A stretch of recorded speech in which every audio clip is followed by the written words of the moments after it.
Hi friends, dosa ఎలా తయారు చేసుకోవాలో చూసేయండి ఫ్రెండ్స్. ముందుగా ఒక బౌల్లో బియ్యం పిండి వేసుకోవాలి.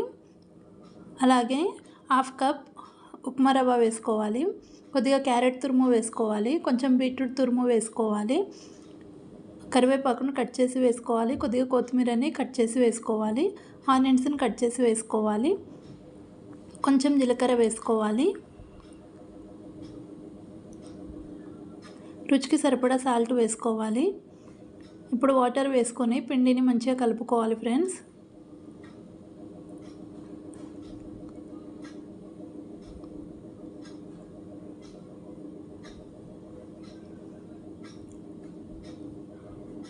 చూడండి ఫ్రెండ్స్, పిండిని ఇలా కలుపుకోవాలి.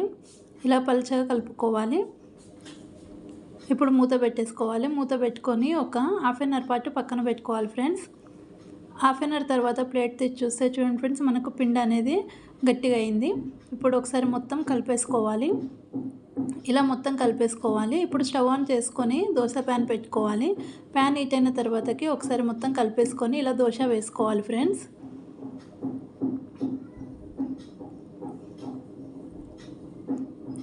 ఫ్లేమ్ మీడియం ఫ్లేమ్లో పెట్టుకొని మంచి కలర్ వచ్చేంత వరకు ఫ్రై చేసుకోవాలి. ఇప్పుడు కొంచెం ఆయిల్ అప్లై చేసుకోవాలి.